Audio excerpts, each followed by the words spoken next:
Bonsoir Aurore.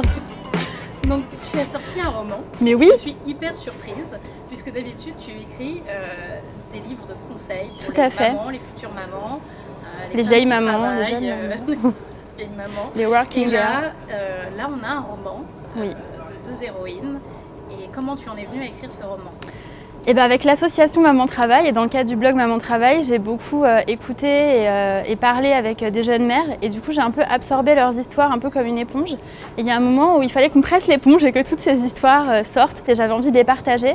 J'avais commencé à écrire des petites nouvelles avec des héroïnes, il y avait Morgane, Émilie, Assia, Géraldine, c'était 4 histoires distinctes et en même temps j'avais envie d'écrire ce roman sur 2 amies qui se sont séparées, qui se retrouvent sur Facebook l'année de leurs 30 ans et du coup j'ai mixé tout ça un peu comme dans un shaker et ressorti ce roman Pas plus de 4 heures de sommeil, où on a ces personnages qui se croisent avec des destinées de la maternité, du Facebook et des histoires d'amitié. Moi, quand j'ai commencé à lire ce livre, te connaissant un petit peu ta vie, ton parcours, je me suis dit, ça y est, Marlène elle est schizo, c'est foutu, il faut la faire enfermer. Les 2 héroïnes, en fait, c'est Marlène, les 2 faces de Marlène, Dr Jekyll et Mr Hyde, Marlène maman, Marlène dans la pub, et qu'en est-il vraiment? Eh ben oui, tu sais que Sigmund Freud disait que dans un rêve, le rêveur est tous les personnages de son rêve. C'est la même chose pour les gens qui écrivent des livres. Je pense qu'on est tous les protagonistes de nos livres. Donc effectivement, dans une vie, il y a des moments où je me sens très Morgane, très la working girl qui se laisse pas faire, qui a super confiance en elle et tout, perchée sur des très hauts talons. Et il y a des moments où je me sens complètement Émilie et où j'ai l'impression que je suis chez moi avec mes 2 gosses qui crient, la veilleuse Barbapapa qui a plus de piles et une Danette Marc Repère à la main. Et voilà, et je pense que la vie de mère, elle est un peu faite de tout ça.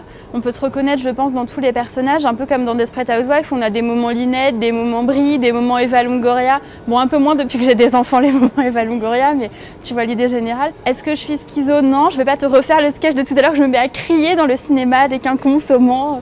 Mais oui, on se reconnaît dans tous ces personnages, forcément, ouais. Et tes amis se sont reconnus dans les personnages qui entourent les 2 héroïnes? Oui, même un peu trop, j'arrête pas de préciser que c'est une fiction. Oui, j'ai une de mes meilleures amies, Camille, qui est blogueuse aussi d'ailleurs, qui se reconnaît, qui m'a demandé si la maison en travaux s'était inspirée de sa maison qui est en travaux. Mais alors non Camille, je t'assure que non, je te promets. Ma sœur s'est reconnue dans l'histoire de la gouttière, j'ai des amis qui sont reconnus dans l'histoire de l'entretien d'embauche. Et puis il y a plein de copines qui me demandent est-ce que Franck c'est mon mec? Parce que Franck il n'est pas génial en fait, vous verrez celles qui le lisent. C'est pas un mec vraiment de rêve.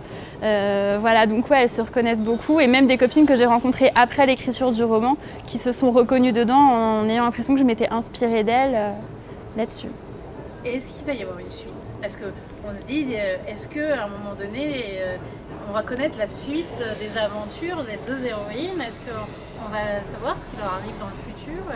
Comment elles vont évoluer dans la vie? Et bah ouais, enfin moi je m'en suis pas séparée. Quand j'ai commencé à l'écrire, je me suis attachée vraiment aux personnages. Et dans ma vie quotidienne, je me demandais comment réagirait Émilie ou comment réagirait Morgane, ou est-ce qu'elle appellerait Assia ou Géraldine pour lui raconter ça. Et donc ouais, je me suis vraiment attachée à ces personnages et à leurs histoires. Donc dans l'absolu, pour moi, dans ma tête, il y a déjà une suite. Et je pense que le pari du roman, il sera gagné s'il y a une suite déjà dans la tête de chaque personne qui referme le livre. Et qui se dit, voilà, un ami, Alexandre, qui n'est pas du tout dans la cible à la base, m'a écrit un super gentil mot en me disant qu'il était ému aux larmes et que là, à la fin, il se sentait dans la situation d'une des héroïnes, que je ne peux pas raconter, bien évidemment, il faut lire le livre, et que tout était possible, et que tout était ouvert, et voilà. C'est un peu le principe de la vie, il n'y a jamais de fin, en fait, à la fin des romans. Moi, j'aime bien les fins ouvertes. Quand à la fin, genre, ils se marièrent, ils eurent beaucoup d'enfants, ouais, so what, qui va garder les enfants, qui va descendre les poubelles, que se passe-t-il? Donc voilà, à chacun d'imaginer la fin, mais on verra s'il y aura une suite. Et alors moi, ce qui m'a tout de suite attiré sur ce livre, hein, avant de le découvrir quand tu as publié sur la toile la couverture, moi c'est la couverture. Moi, maman qui travaille, maman geek, Wonder Woman, enfin Maman Woman, puisque c'est pas un W, c'est un M. C'est un M de Marlène. Enceinte avec sa cape de super-héros. Tout de suite, je me suis dit, il me le faut. Ouais. Moi, geek, ce livre est fait pour moi. Comment est venue l'idée de... Bah, on a beaucoup galéré, enfin l'éditrice a beaucoup galéré et moi j'ai fait oh oui tout à fait ou oh non pas du tout.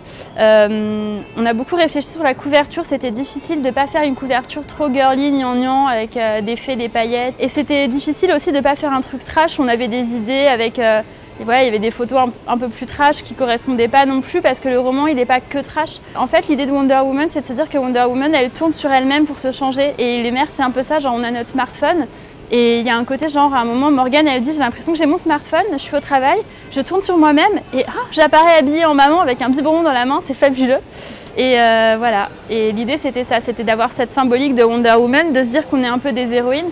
Et c'était une façon aussi de relier, parce que l'éditeur Manuel Carcassonne, le boss de Stock, trouvait qu'il y avait une filiation avec Michel Fitoussi, qui avait publié le ras-le-bol des Wonder Woman, des Superwoman. Et voilà, c'était un petit clin d'œil aussi pour dire que Superwoman, ouais, mais on en a marre aussi, et c'est Superwoman au 2e degré, genre Superwoman, mais crevée, enceinte, pas coiffée. Voilà. Donc ton livre, on peut le trouver à la FNAC, voilà. Sur Amazon. C'est ça. Est-ce qu'on le trouve aussi en libraire, dans les points relais, dans les gares, chez les bons dealers. Voilà, vous pouvez le voler à la médiathèque. Pas au Mans, il ne faut pas voler les livres de la médiathèque du Mans, s'il vous plaît. Merci. On peut le trouver aussi en version sur tablette. Oui, il est en e-book pour les geekettes et les geeks. Ah, très intéressant. Eh bien, merci beaucoup, Marlène. Merci, au revoir.